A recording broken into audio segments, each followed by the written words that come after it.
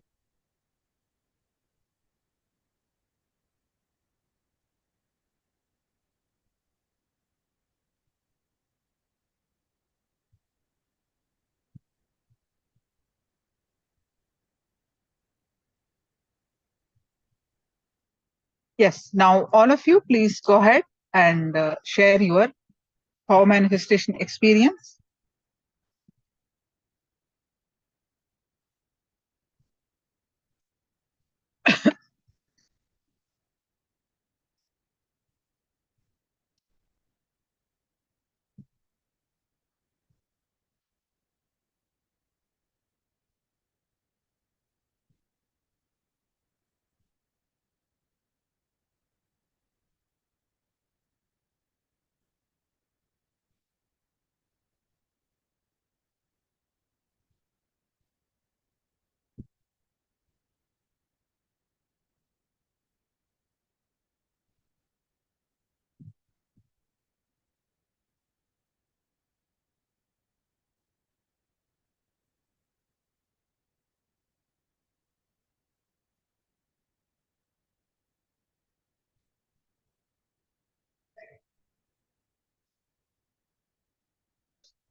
Felt a little better than before. My body was more comfortable. Wonderful.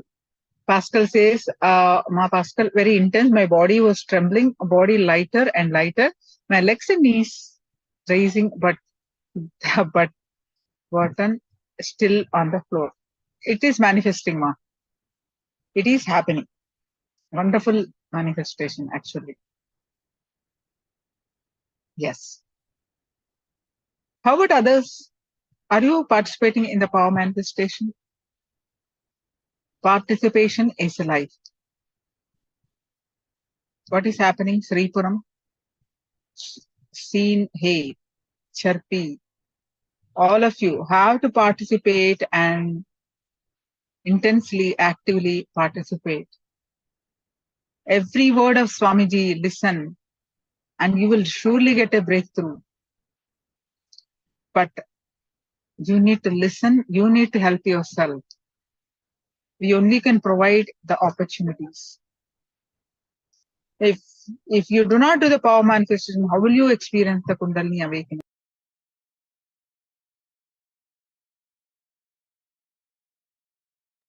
Start again. Swamiji says one thing. Wealth manifestation, we have learned that powerful cognition that I am manifesting wealth to contribute. What? I want to manifest for my family is what general cognition. For myself, I want to have my house. I want to take care of my children. I want to take care of my, like that, right? So what Swamiji says, manifest wealth for contribution. There is a huge difference in, then what about me? What happens to my, actually, with this shift in cognition, you will see how you shift, how you manifest. So let's listen from Swamiji. It is wonderful I'm telling you total um,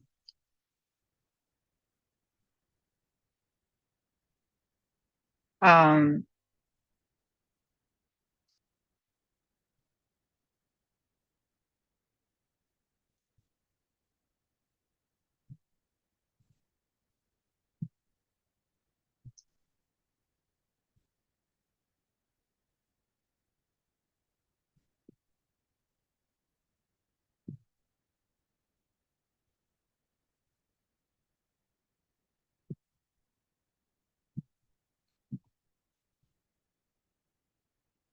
okay, we are all at home. Okay. That's good. That's good. Swarna Krishna Bhairava Homa. So they are all right now. So now let's listen. I'm manifesting money to contribute. So what happens for my family, myself? Let's listen what Swamiji is sharing.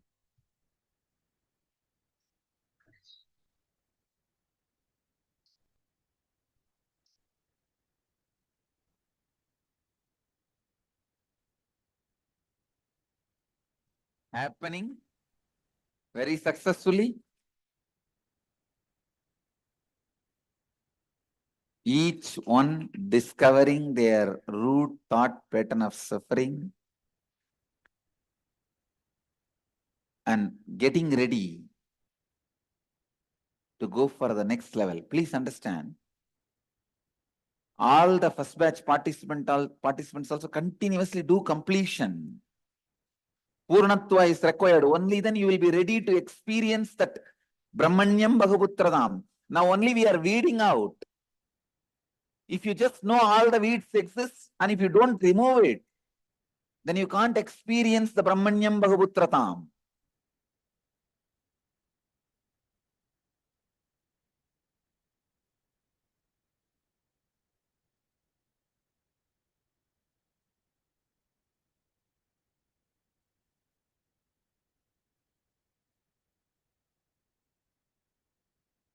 I'll enter into today's satsang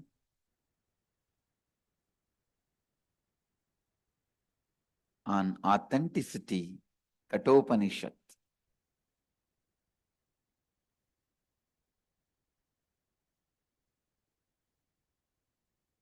After seeing Ma Priyankananda in Kavi, earlier I was contemplating on this concept. Now I decided to execute. See, when I went to study, before I went to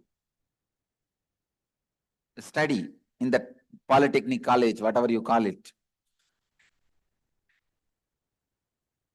Kupamal did one big thing. She did Virajahoma and gave me sannyas. Before I went to the college itself, if you see the sannyas patra that she gave, if you see the date, it will be before I left the college. She did Virajahoma, everything. Ma, can you show that sannyas patra, ma? The initiation document with Acharya Abhishekam and all that. She did everything. She called few sannyasis and performed all the rituals, gave sannyas. Then she said, now go to the college and study for the sake of your future mission. No, that gave me such a big click. Even when I go for studying, I know I am a sannyasi.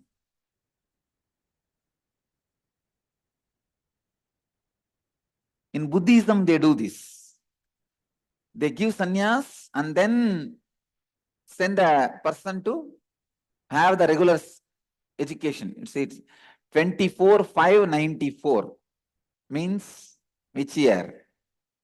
I was born 78. So when I was 14, am I right? 16. Ah, yes.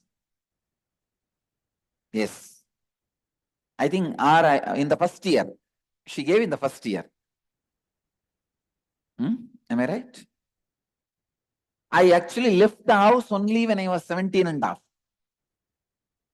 I think 95 or 96 only I left the house. Just raise. It is 94 only. Let me verify. Yes. 94 only. 94 only. So before itself, she gave the sannyas and all the rituals and everything.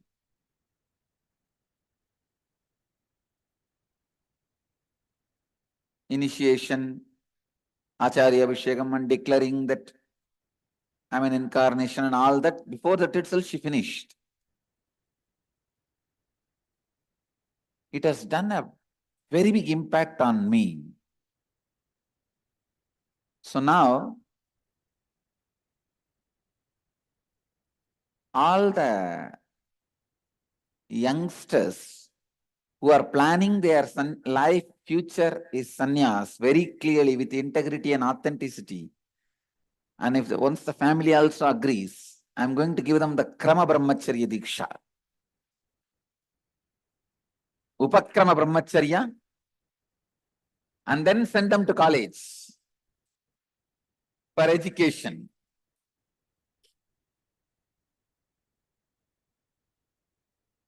The next word is an important word, in my expense. I am going to give them education.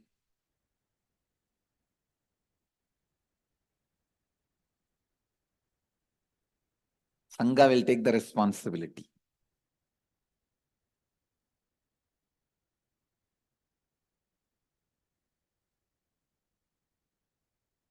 In Buddhism, they do it. It is very unfortunate. In Hinduism, we did not encourage all that. First of all, very unfortunate in Hinduism, we ourselves lost respect on the sannyas. We ourselves lost respect. We ourselves gave up the idea that we can be authentic, we can be integrated, we can be responsible, we can be enriching ourselves and enriching others, we can be not giving up on us and not giving up on others.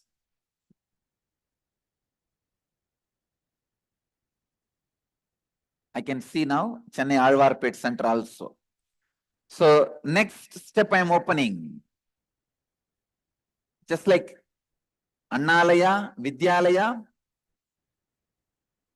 all the youngsters, unmarried, interested and decided to take sannyas as their future life,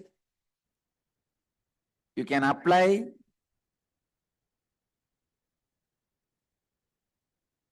We will scan and take the responsibility of initiating you and your education, both.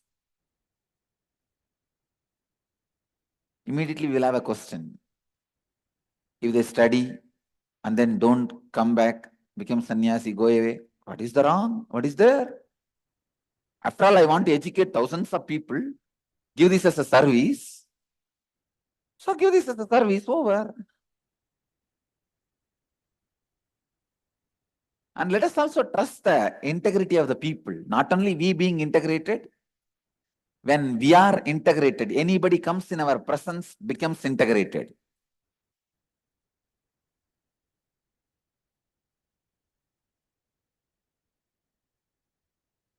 I tell you, it helped me so much. So much.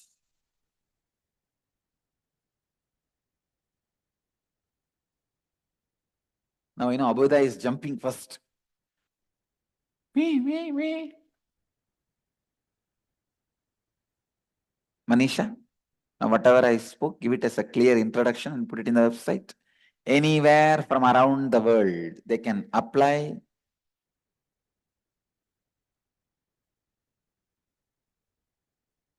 We are a lifestyle. Anybody has no problem? We also don't have a problem. Anybody has a problem? Then we tell them just give up that religion. That's all. So anybody can apply.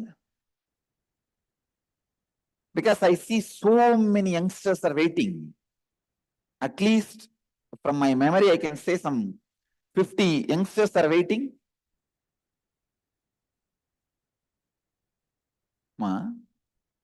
They should be initiated into 4 tattvas and they should be living all the 4 tattvas with authenticity.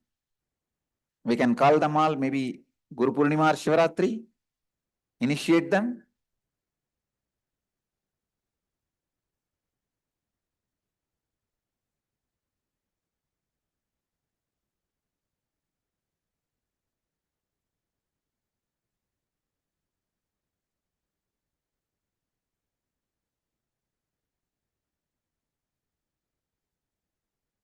You can email n.sharing@nityananda.org. So thank you, Priyankananda, for giving me this idea. Earlier, I was contemplating. When I saw her in Kavi, I thought, yes, she's worthy of Kavi. Why not start initiating people now itself? This is the way I was trained. I can see very clearly, this is the way I was trained. And this helps you in a big way. Even in Buddhism, this is the way the training is done. Before even patterns settle down, you know you are a sannyasi. Your anyakara about you is defined.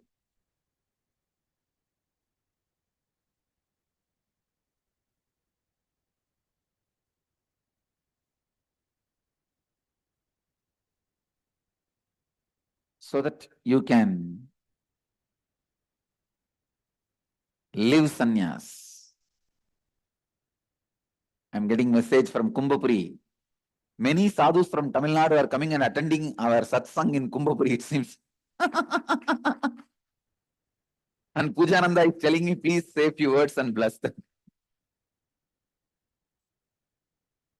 கும்பபுரியில் நமது தியான பீடத்தில் இருக்கும் எல்லா சாதுக்களையும் வணங்கி வரவேற்கின்றேன். நீங்க கும்பபுரியில இருக்கிற வரைக்கும், கும்பமேளால இருக்கிற வரைக்கும் நம்ம ஆசிரமத்திலே தங்கிக்கலாம், நம்ம டென்ட்லயே இருந்துக்கோங்க. Pujananda, please accommodate all of them. Give them place to stay.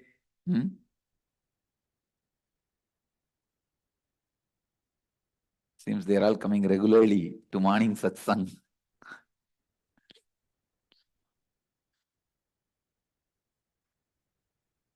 Every day my routine is, I spend at least half an hour sitting and gazing all the Kumbh Mela photos. Kumbh Mela official photo is my screensaver and homepage. Screensaver and homepage. Every day morning, half an hour. Somehow still I feel in my core muscle, in my bone marrow, I am Aghori. Only that Aghoris have that ability to kindle that fire inside your core.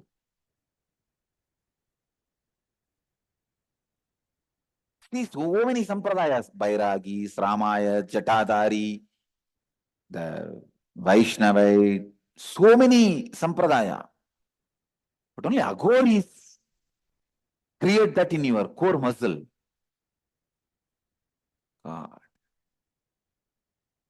Nagas. Of course, Naga is Aghori. Aghoris and Nagas are just the internal branches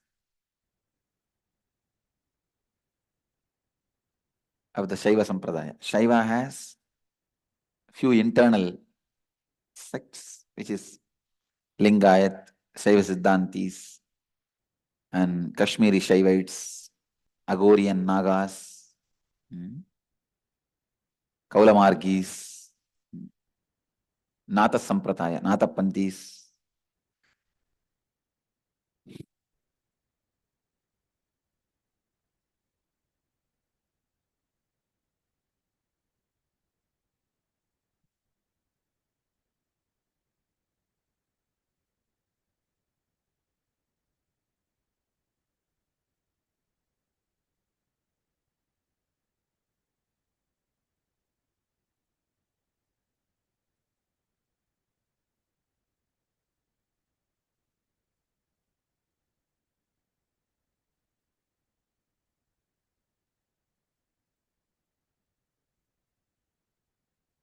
Avidyayam antare vardhamana swayam dhira panditam manyamana tantramyamana variyanti mooda ante naiva niyamana yadanta.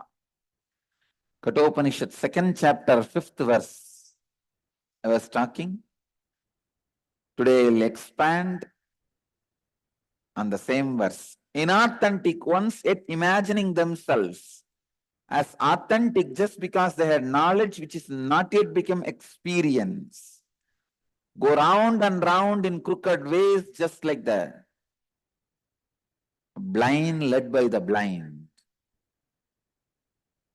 You should see visually how a visually impaired man can lead another visually impaired. Or how a blind cannot lead the blind. If they start where it ends. I always used to tell, disciple-disciple relationship is most dangerous.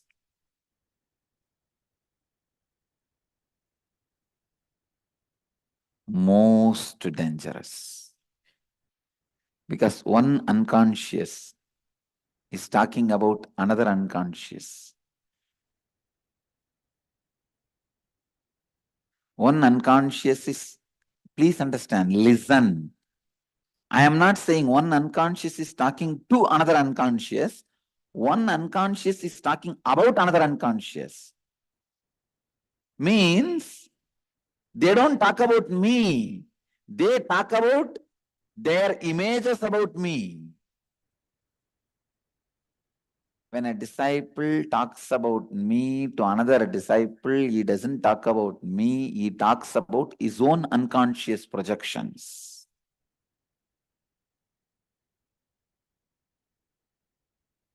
It is so unfortunate.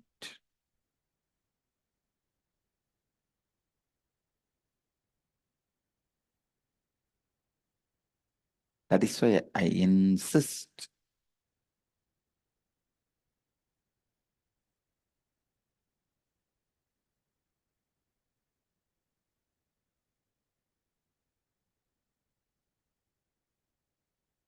on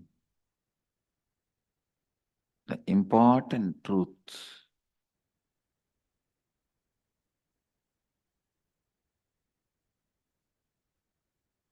Blind leading the blind, both of them fall into the ditch.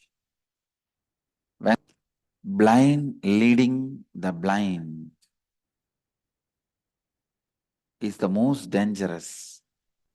Even if you are not led by another blind, at least you will be sitting in the safe place of your house.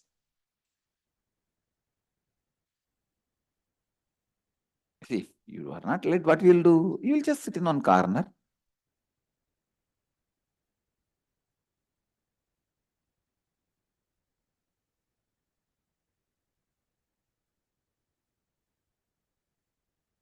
But blind leading the blind is the most dangerous. Most dangerous. Horrible.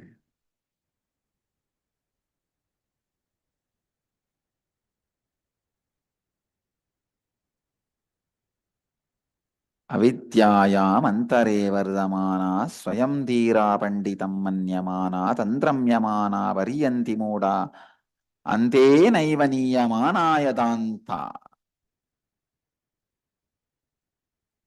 Inauthentic ones yet imagining themselves as authentic just because they had knowledge which has not yet become experience, go round and round in crooked ways like the blind led by the blind. Even if you are a person with experience, without knowledge, you are not dangerous. Like Bhakti Yogis. Many of them had the experience of either Krishna or Shiva or Rama, but they don't have a knowledge. They will not have the knowledge why it happened and how to reproduce. They will not be dangerous. At the most, they will just sing and dance, which is completely harmless. Out of their charisma, they may impress, inspire few hundred and lead them. Completely non-dangerous. But the people who had knowledge and no experience, they are the most dangerous, poisonous, venomous snakes. Don't even wear them. Very dangerous. Because it is like a blind led by the blind.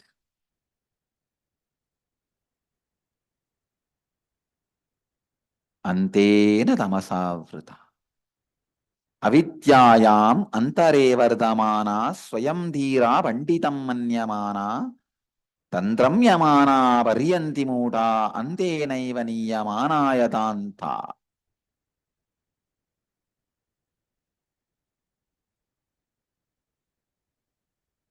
Avidyayam antare vardamana swayam dhira panditam manyamana tantram yamana varyanti muda antenaiva niyamana yadanta.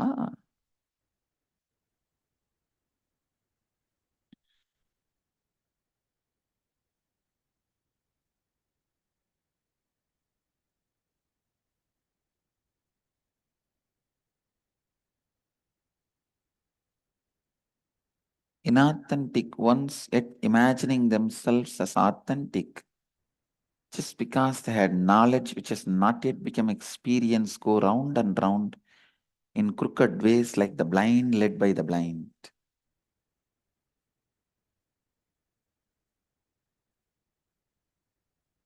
Let's see what Upanishad has in the next verse.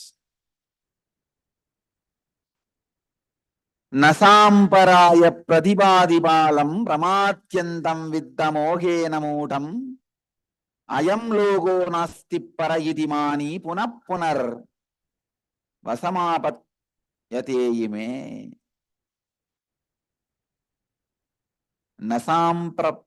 Nasampraya pradibadibalam pramatyantam viddamogena mudam ayam loge nasti parayidimani punarvasamapatyate me. You guys can chant? Start. Second chapter, 6th verse in Kathopanishad.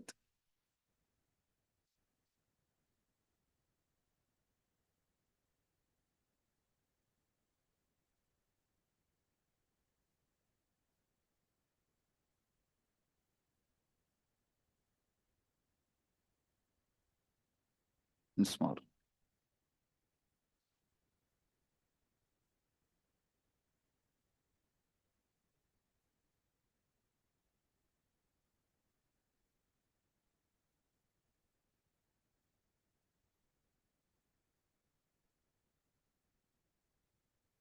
Once more.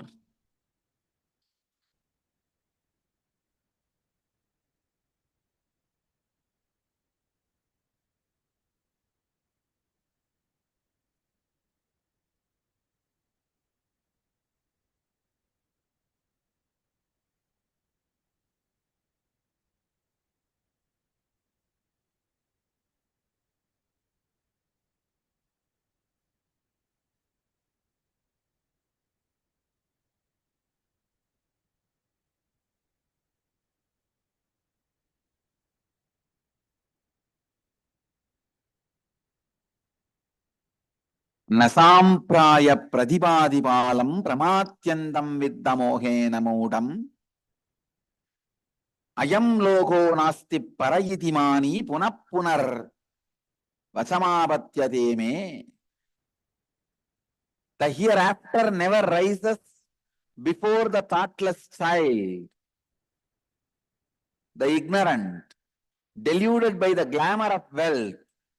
This world alone, there is none other. Thinking thus, he falls under my sway again and again. God. Listen. The hereafter never rises before the thoughtless child, ignorant, deluded by the glamour of wealth. This world alone, There is none other thinking thus. He falls under my sway again and again and again. Listen. Death keeps his secrets away from you by showing wealth.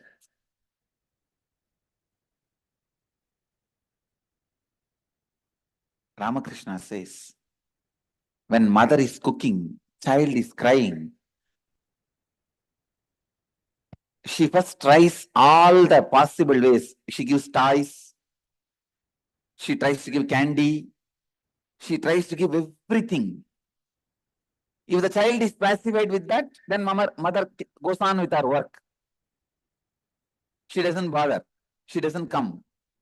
The child throws away everything and cries, no, I want only you. Then she has no other way. She just comes and lifts the child and keeps in the lap. It's a very beautiful example. With his own village innocent authenticity, he gives this example. Listen.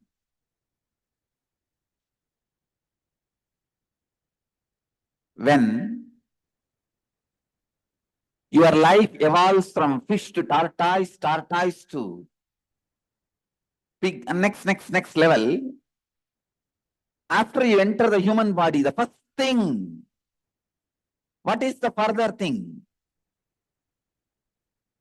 The more possibilities in the human body. What is the visible more possibilities in the human body? Wealth. There are invisible more possibilities, siddhis, extraordinary powers. The visible more possibility in the human body is wealth.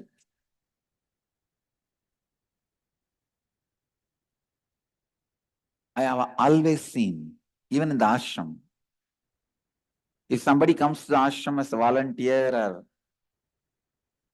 from a very poor background, first few months he will eat like anything.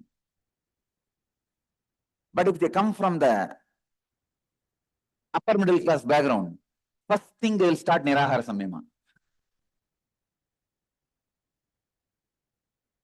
No, from where they evolve matters. It matters, understand?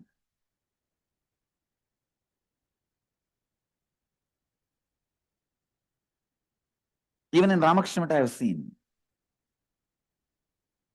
Sometimes these fellows will come and join. 6 months they will eat so much and then they will go away. If you find out why they came just to enjoy the food for 6 months.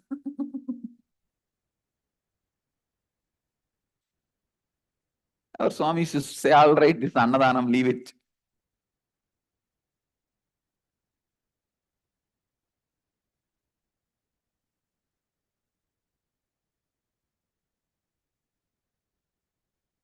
Why do you think all NRIs are obese? Because they all have gone outside India 25, 30 years before, when India was struggling even for food. Almost our generation, if you look back, either we had very less or just matching.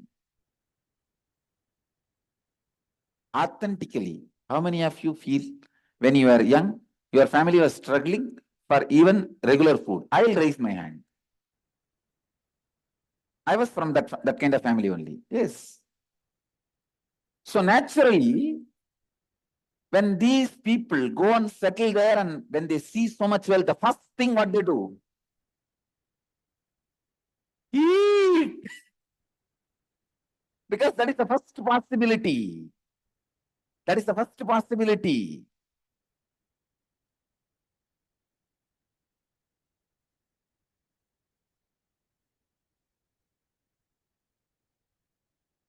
When you take the human body first time, this is what exactly you do. Wealth. Wealth. I tell you, it is the matured souls who don't get swayed by the wealth. How many of you authentically cognize you are not at all swayed by the wealth? I tell you, you guys are matured souls. You have taken the human body at least 10 times. Please understand when I say at least 10 times. 10. Unless you take human body at least 10 times, you don't go to the space. One more thing. These good qualities, don't even take it for granted. Don't take them for granted. If you are not swayed by the wealth, don't think, oh, it is okay. No, you have already grown at least 10 human bodies. Even if you have decided not to marry with integrity, without authenticity, even if there is no authenticity, okay. Even with integrity, if you have decided not to marry, you have lived and passed at least 25 human bodies. Each of these qualities comes to your biomemory after many times you go through the human body. If you are beaten by the broomstick and chappal nicely from morning till night, at least one janma. Only then next janma, you are very sure you don't want to get married. Even then next janma, you think, I will not get married, but I will just have some lalla lalla. Have some companionship. In the marriage, you get beaten by the chappal and broomstick. In the companionship, that, what do you call? Little high quality chappal. Only after the nicely beaten, you come to the understanding. Same way, at least 10 janma, when you waste in the possibility of wealth, please understand, first, wealth gives joy. In that pattern itself, one janma will be wasted. Then, wow, let me accumulate and then I will enjoy. Then, let me take birth in the house where I don't need to waste time in accumulation. Directly I start enjoying. Please understand, even you don't need to accumulate, you only need to spend and enjoy when you take birth in, even in that kind of families and background. The insensitization of your senses happen very soon. Listen, insensitization means tired of having so much food, so much of pleasures, so much of womanizing, so much of other pleasures, everything, the senses lose the vigor. Insensitization of the senses, kind of, how many of you cognize with this truth that you have felt insensitization in your life? You saw everything, but you are feeling insensitization.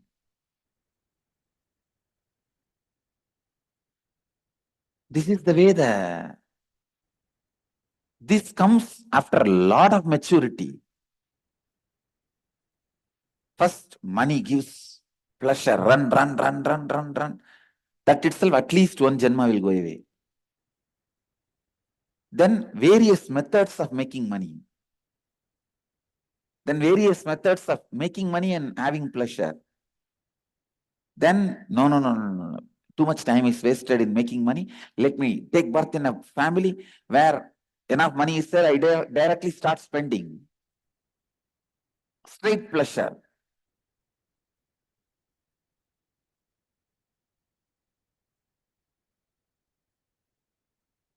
Then this insensitization of the senses. Senses lose vigor. Only after that, you land in a matured body which does not get swayed by the wealth. Listen, the deeper questions of life is not entertained in the brain which is aimed at wealth. Wealth makes you live with a superficial space of life. Superficial questions, superficial answers, superficial living.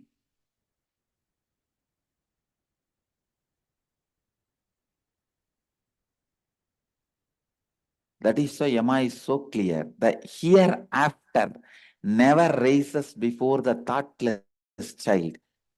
Please be very clear. All wealthy countries are one life-based religions. The solution. Why this one life idea? No, I'm not blaming anybody or disrespecting anybody. When you are deluded by the glamour of wealth, the idea what is hereafter never rises. This world alone is, and there is none other. Thinking thus, this is the way he falls under my sway again and again. What a beautiful word he is telling. I am loko nasti parayiti mani punapunar. Punapunar. Again and again. Vasamabatya deme.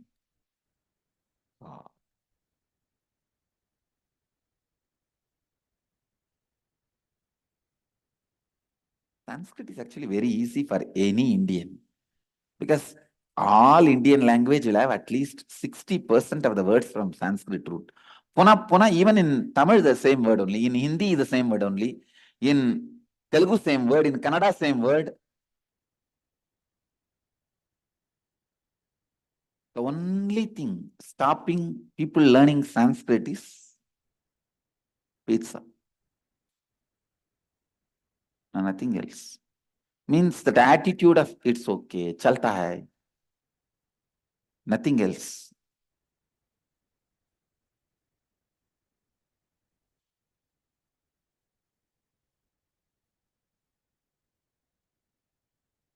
Sanskrit is actually very easy for any Indian because all Indian language will have at least 60% of the words from Sanskrit root.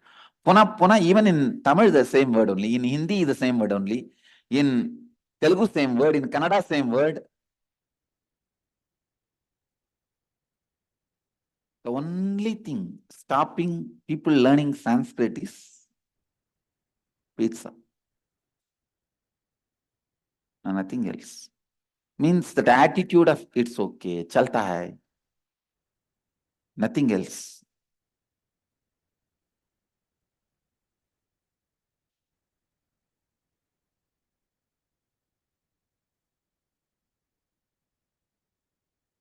Yesterday I defined Sanskrit, which all of you need to know.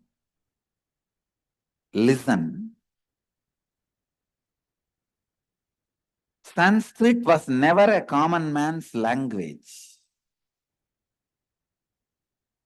Listen. Now all the ashramites can understand what I am saying. Whoever is initiated into these four tattvas can understand whatever I am saying. Even the way you think, the language you speak has become different from common man's language. The outside, the civil society's language. Am I right?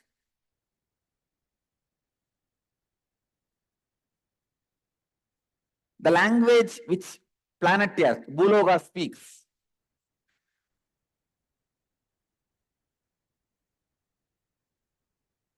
The language you speak itself is different.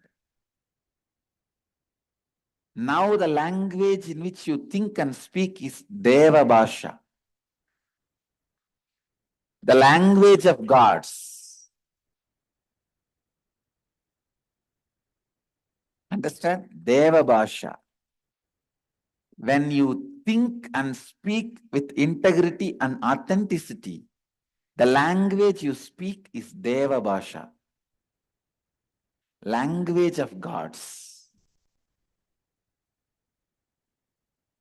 How many of you feel so much of love and confidence on you when you started living these four tattvas, practicing these four tattvas? I want to raise my hand. Really. See, with this alignment, now I am talking, but when I learned these tattvas in the young age, it gave me so much of joy and confidence.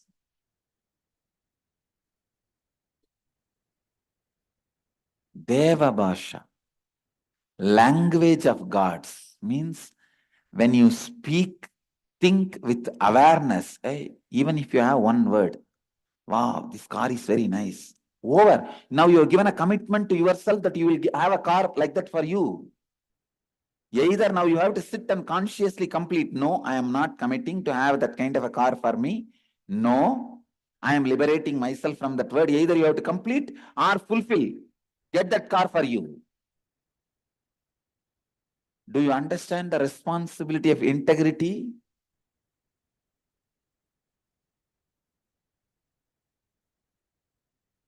When you think in this language and speak in this language,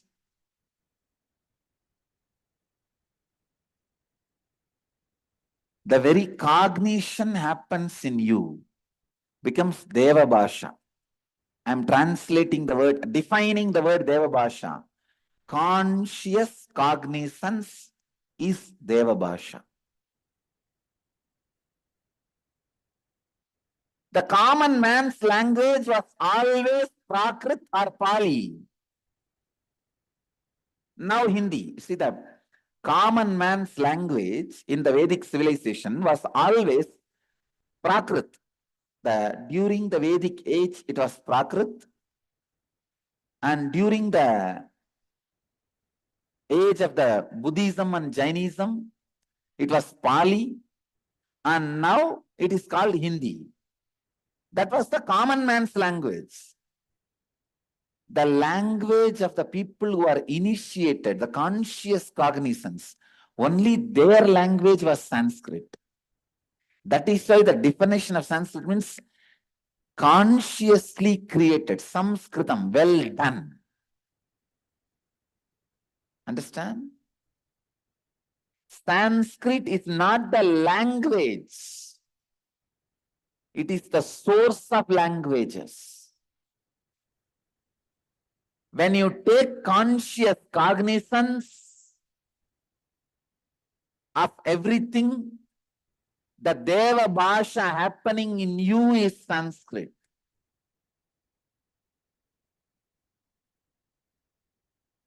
Understand?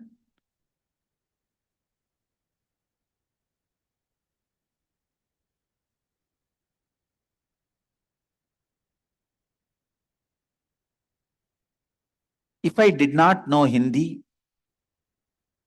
English, and teach you guys all these tattvas, you would have simply picked up Sanskrit. Because these tattvas can never be taught without Sanskrit. These tattvas are all in that very language. When you learn that tattvas, simply you learn the language.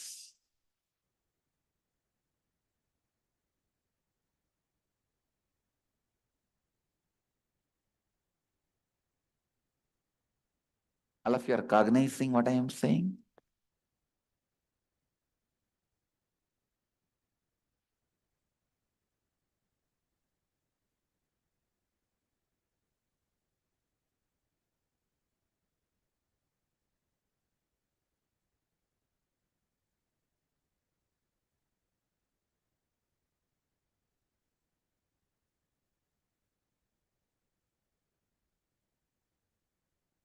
In those days, the common man's language was different.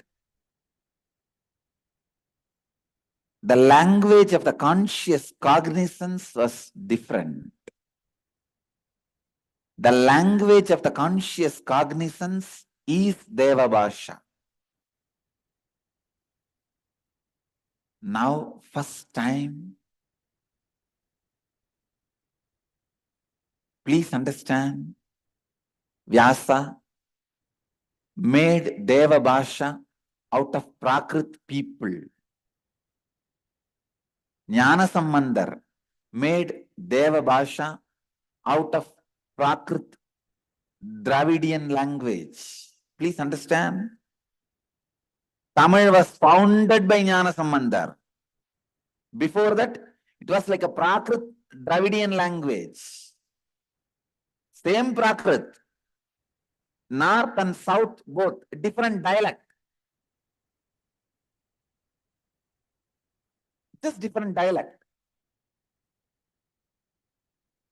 The conscious cognizance of Jnana Sambandar. He created the Deva Bhasha. Like Vyasa radiated a Deva Bhasha, which became Sanskrit. Jnana Sambandar created the Deva Bhasha, which became Tamil.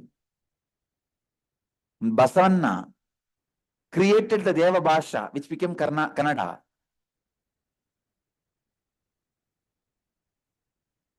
Listen, I am creating a Deva Bhasha in English.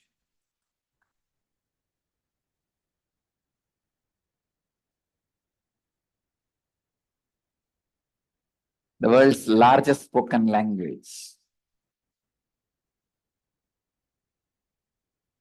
When you learn and live these tattvas into satyas, your conscious cognizance becomes a new language, and the new language happens and radiates, expresses through you.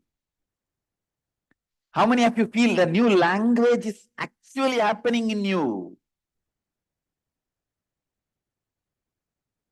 It will evolve, it will evolve, it will evolve.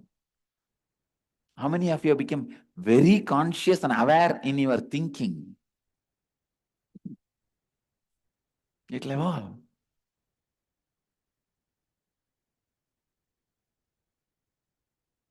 Understand? I think today I have defined the language of conscious cognizance, the Brahmana. Please listen. Listen.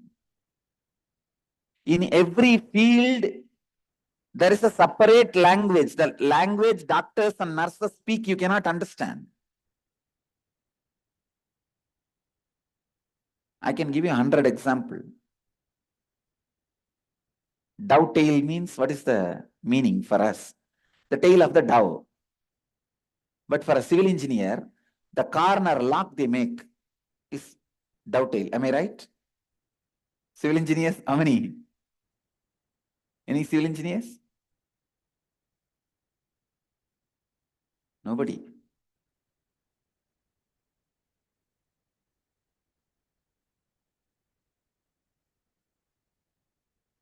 The corner lock they make is dovetail.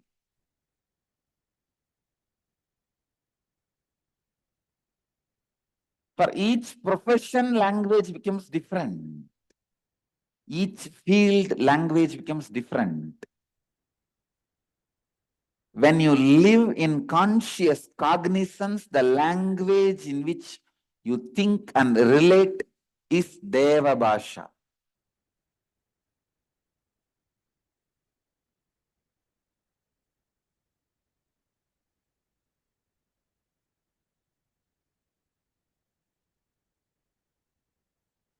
All Indian language has the content of Deva Bhasha, the Sanskrit base.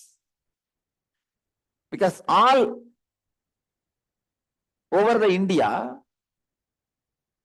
the Deva Bhasha has penetrated little. Maybe, may not be completely, but little has penetrated.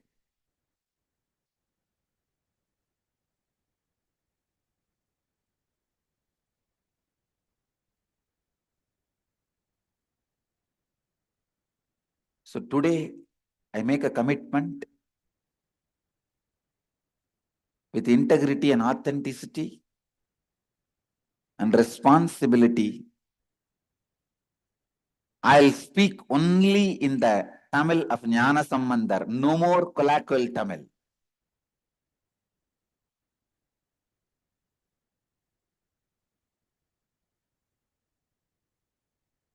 Of course, in English, my English is completely Osho and J. Krishnamurti.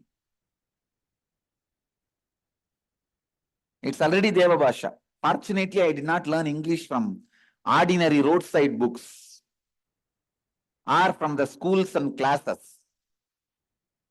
My learning of English itself is from the conscious cognizance, directly from Osho, J. Krishnamurti,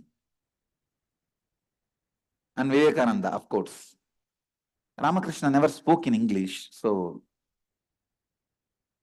I never learned English from Ramakrishna, but from Vivekananda and Osho and J. Krishnamurti.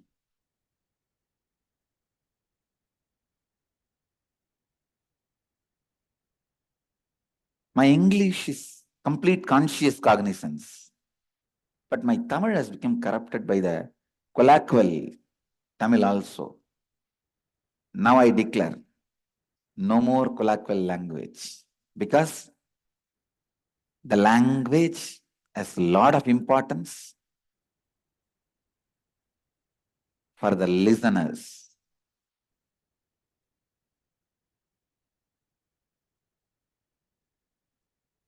In every Indian language, there's a conscious cognizance part. Deva Bhasha, you will see that completely belongs to Sanskrit. The Basavanna's Vachanas, Jnana Sambandar's Tevaram, and Jnaneshwari are all in Sanskrit. The Sanskrit base, even though it belongs to that regional language,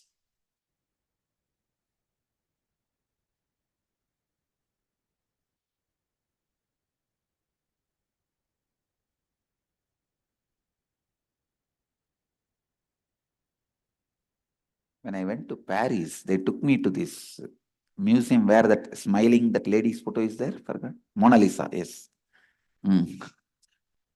That original painting is there. They took me to that museum. There I saw the Basavanna's Vachanas are preserved. The original palm leaves. I don't know whether he himself wrote or the earliest available copies of those palm leaves. It's all preserved and shown. There's a beautiful description which says that the researcher studied Tamil without the necessity of learning Kannada. He was able to understand the Basavanna's Vachanas.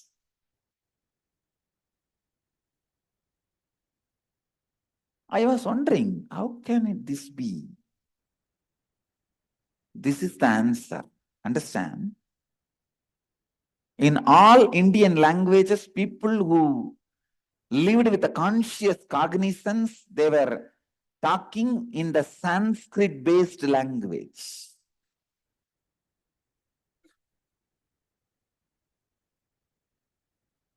Hindi has at least 80% Sanskrit words. Am I right, Priya?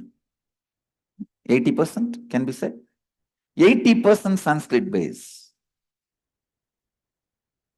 As far as I know, Malayalam, Kannada, Telugu, Tamil, all four of them have at least 60% Sanskrit base, the words.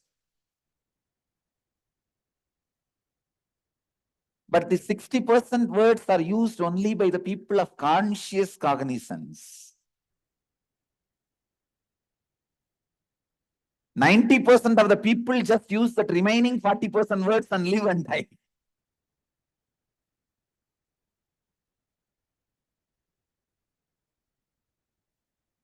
Language happens based on the level of cognizance. If you are selling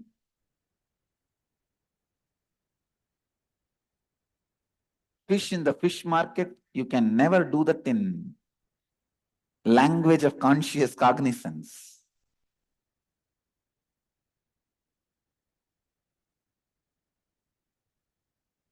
Because the group Sangha is like that.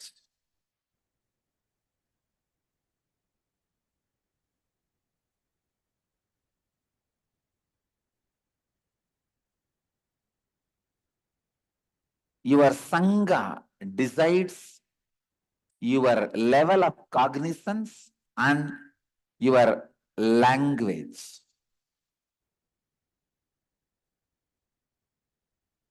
So today I give up the taste of colloquial Tamil, which I started enjoying because of this it's okay attitude. And I also started feeling it is very cute. No. I have to be responsible.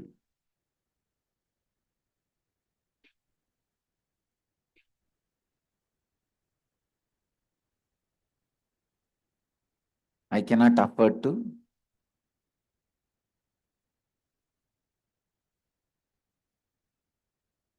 get succumbed by this it's okay or cute feeling. Same way, whenever I read Osho's Hindi, almost 85% to 90% I can make out the whole meaning and the flow.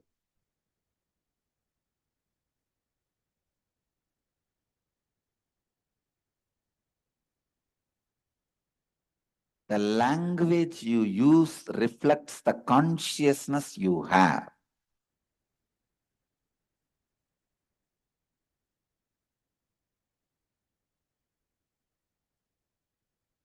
A man cannot be continuously telling God will take care, God will take care, God will take care verbally and not believe in one corner of his heart.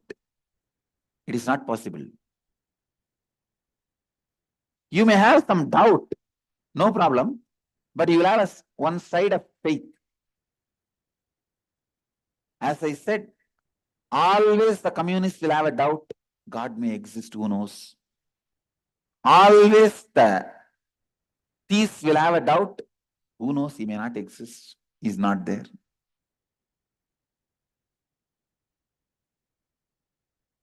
But the language you use very strongly impacts the consciousness you have. You can see, knowingly or unknowingly, already I have created a language of conscious cognizance, defining thousands of technical terms. This everyday satsang is nothing but creating a conscious cognizance in you. If you are attending everyday satsang, the language in which you think and speak becomes different. That is why somebody from the media, they were telling, when I speak to Dhyanapidam people, even their language is totally different. I'm not able to understand. Because we are using Deva Bhasha, not Narabhasha, not human language. Deva Bhasha, conscious cognizance. Panini very clearly records in his introduction to Mahabhashya, he has cognized 300 conscious cognizance. At that time, he went to 300 different monasteries and studied their conscious cognizance and organized and created the Mahabhashya. Sorry, Patanjali wrote Panini's Mahabhashya. Patanjali writes, in the introduction of the Mahabhashya, Panini's Mahabhashya, see, each Gurukul had their own conscious cognizance, Deva Bhasha, their own dialect of Deva Bhasha. He goes around and collects all the Deva Bhashas and compiles them into one, and that book is Panini Mahabhashya.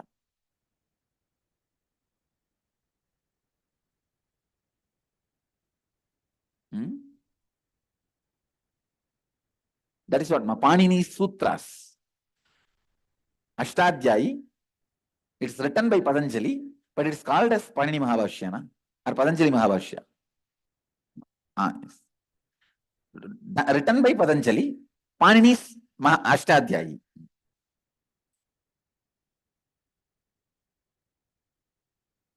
The Mahabhashya is the compilation of 300 conscious cognizance languages.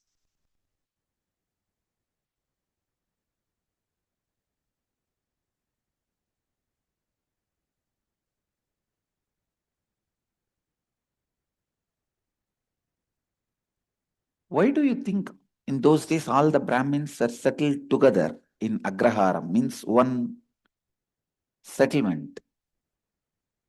Because of the language they need to maintain. I tell you, maintaining the language maintains the culture. If you want to destroy a culture, just destroy the language. Over. Which has been done in Tamil Nadu. The conscious cognizance language of Jnana Sambandhar is no more. No, I don't want to. I can't say no more. It is. We can't afford to say no more. No.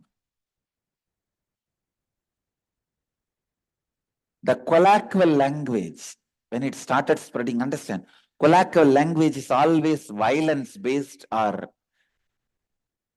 greed and fear-based.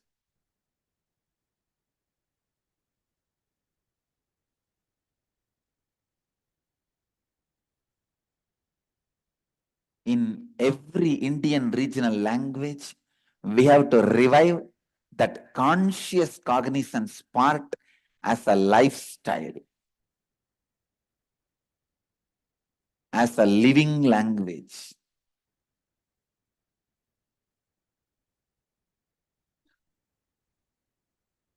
Swaminarayan's Gujarati, Jnaneshwar's Marathi, Basavanna's Kannada, Jnanasambandhar's Tamil. Who is the Telugu saint poet, ma?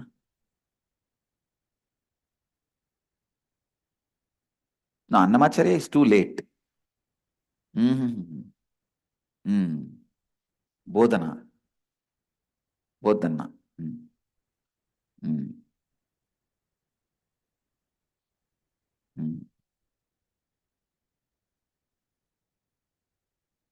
The language expressed by the people of conscious cognizance, if it is revived, the spiritual revival will happen.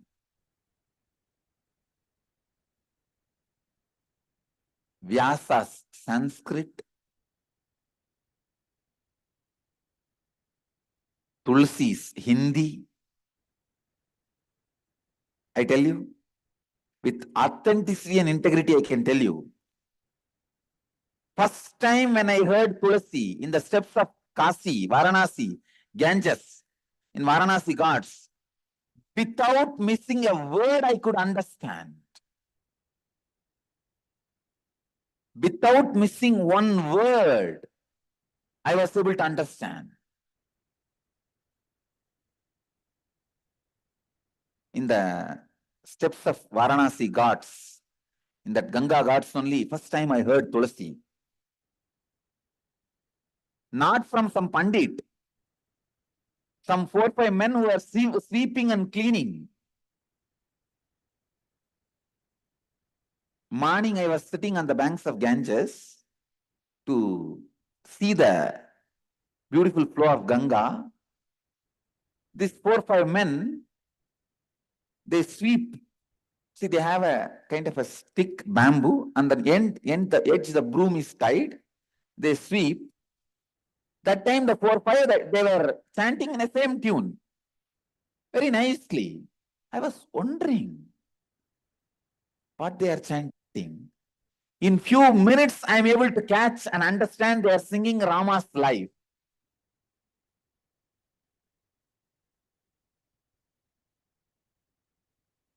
I sat there listening. Then I started going every day to sit there, asking them to chant. You'll be surprised, they know by heart Tulsi, whole Tulsi. I don't know Tulsi is how many thousands of slokas. Bhakti May, any idea? Bhakti May? Priya, any idea? Can you Google Ma Jnanatma? Tulsi, how many thousands of slokas? Without a single line missing, I was able to catch the whole Tulsi.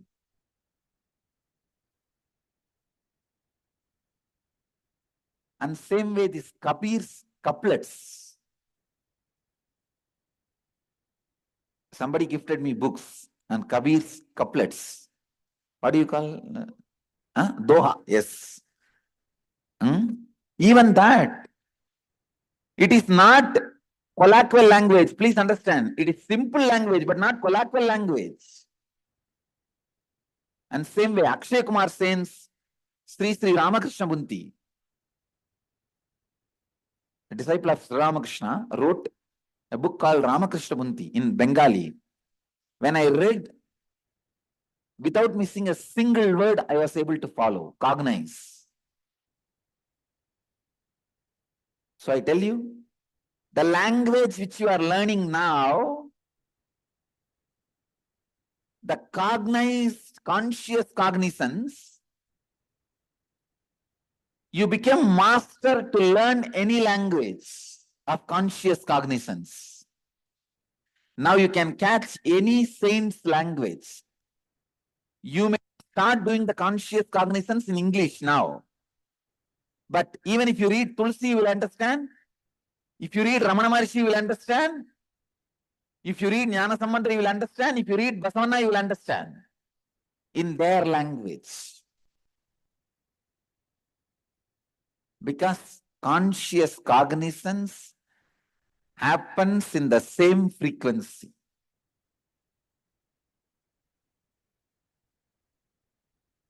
That is why the German scholars are saying Sanskrit should be used as a base language for translations into multiple languages. Because conscious cognizance, Samskritam, if you do well, consciously carve your thinking and speaking, keeping integrity as a chisel and authenticity as the hammer, the language you create for yourself is Sanskrit. Responsibility, polish, and enriching marketing. Use the chisel of integrity, hammer of authenticity, polish of responsibility, and marketing of enrichment. The language you create for you, the conscious cognizance language.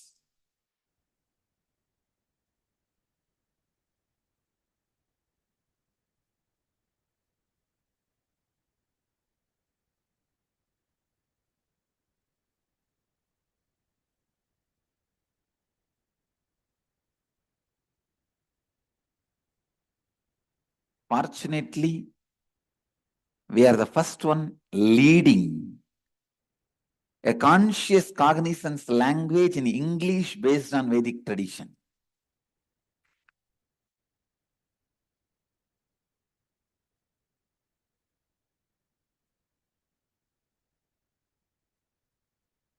The Deva Bhasha in English is happening. English is blessed.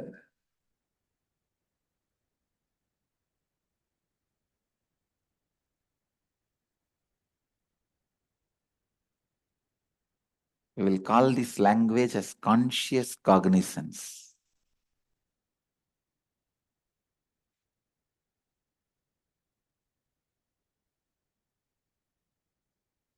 Deva Bhasha.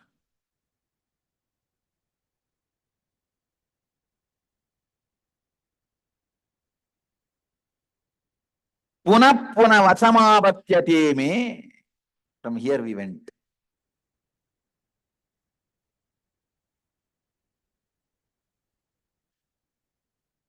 Again and again and again.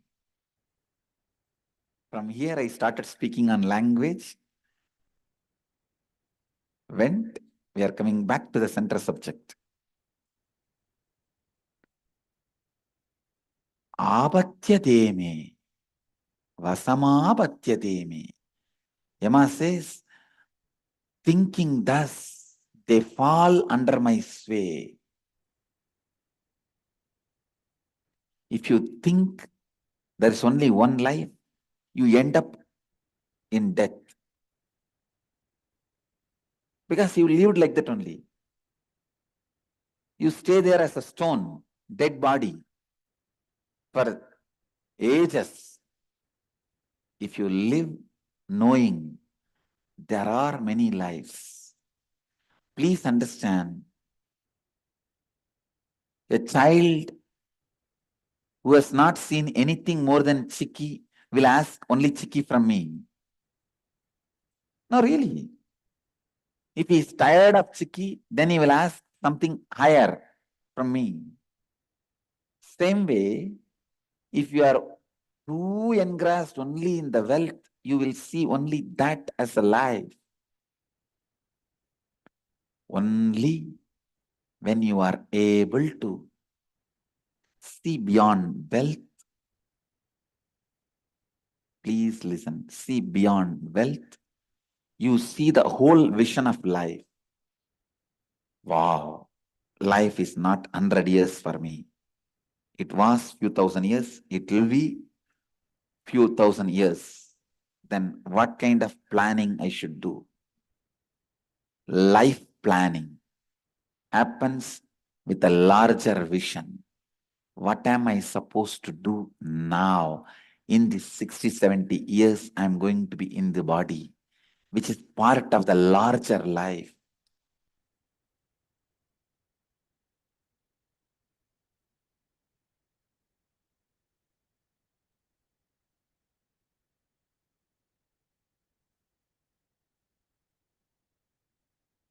Larger part of life. Nasamparaya pratipadipalam pramatyantam viddamohe namutam ayam logo nasti parayitimani. Person who thinks this world alone, this much only is life, plans with a very short, narrow vision of life. Person who thinks so many births, a larger picture, plans more properly about the life. If you cognize what is seen in front of you, that's all is the world, what naturally you will do? Take up an IT job, work, have money, have a boyfriend or girlfriend who will abuse you for entertainment.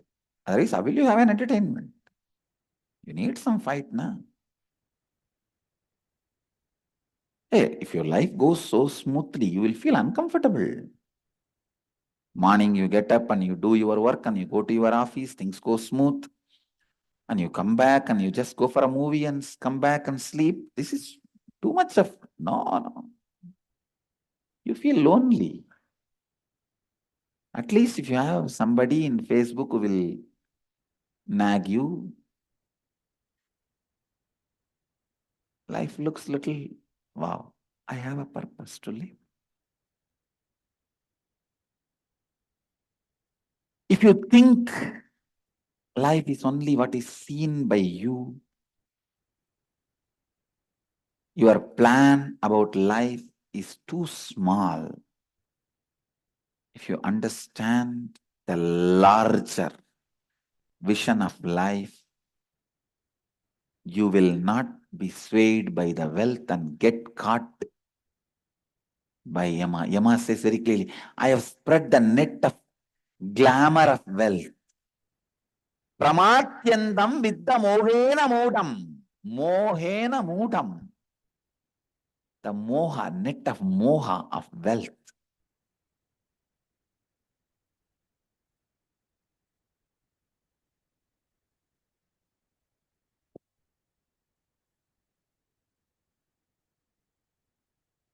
I tell you, whenever I see the eyes which are yearning, seeing some materialistic wealth, I feel, oh God, Yama is seen in his eyes.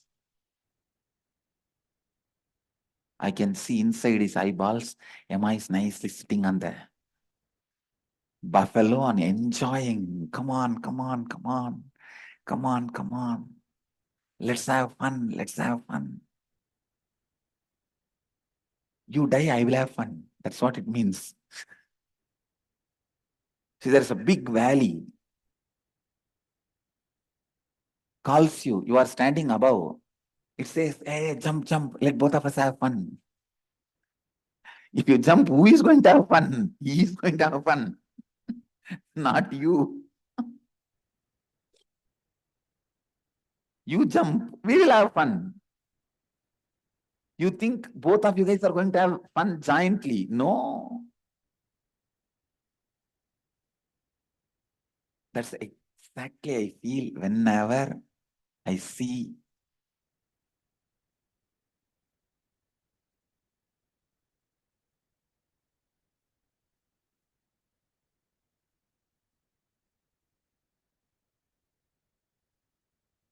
the eyes deluded by the glamour of wealth. I am not against wealth. Create wealth out of completion. Purnamata Purnamitam. With a clear purpose, with a clear cognizance, you know the larger picture of your life. Wealth is for your medical care, or because Swamiji has said body has to be kept as long as possible. So I should give it medical care in the old age, food, clothes, shelter, all the things necessary from the world. And if I want little charity for that, wealth. Have the right reason for wealth. That's all I am saying. I am not saying don't have wealth, have right reason for wealth. I got the point. Having right reason for wealth, right cognizance for wealth is all I am asking. If you authentically have a right cognizance, right context, have wealth.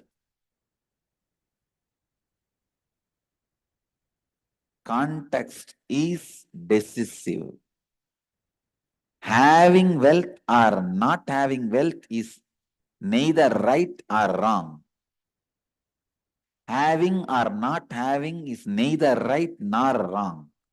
Why you are having, why you are not having decides whether you are right or wrong. Even not having because of poverty mental setup is wrong. Even having because of the ignorance is wrong. Whether you have or not is not right or wrong. This is the right cognizance towards wealth. Nasamparaya pratipadipalam pramatyandam viddamohena mutam ayam logo nasti parayitimani punap punarvachamapatyate me.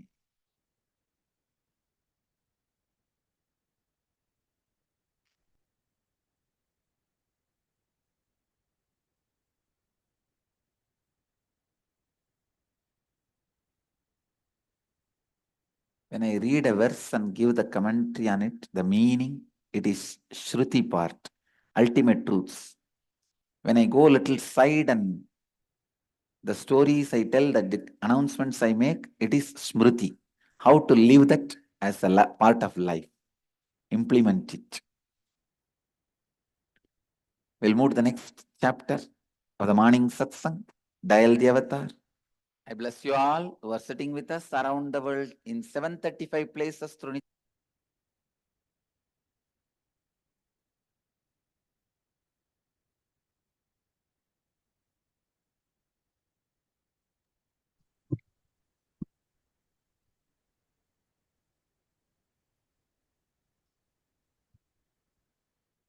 Yes. Now, all of you, please go ahead and share your understanding now. What is your internalization? Can you please go ahead and share? And if you have any questions, please do let me know.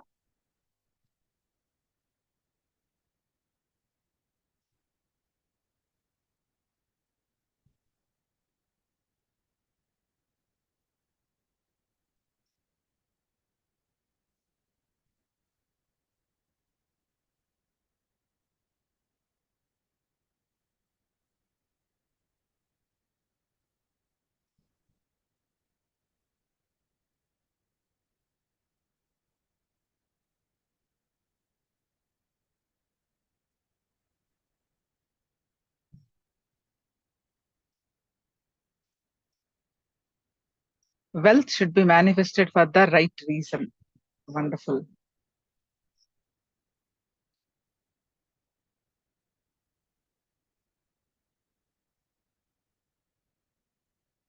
How about others? Keep posting. Now we're going to do one more round of the power manifestation of levitation. Okay, now please sit straight with your head neck back straight line. Sit in Padmasana, the lotus posture, and sit down, not on the chair, unless you have a health issue. Sit down with the lotus posture. If you cannot sit in the lotus posture, you can sit cross-legged. And your hands locked in Samana Mudra like this, and put it in the hand, put it in your lap, and their head, neck, back, straight line. So sit like this on a cushion. Make sure you have nothing around you. Take a moment and please make yourself comfortable with the right sitting posture.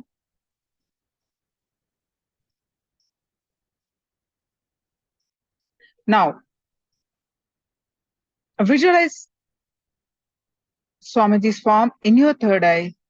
Bring in restful awareness to your third eye. And visualize Swamiji's form with the clear context that Swamiji is Paramashiva, and meditating on the form of Swamiji will awaken your Kundalini Shakti. Paramashiva in the human form, and meditating on the form of Swamiji will awaken your Kundalini Shakti. With this clear context, please sit and bring in restful awareness. Any thoughts, just let it come, let it go.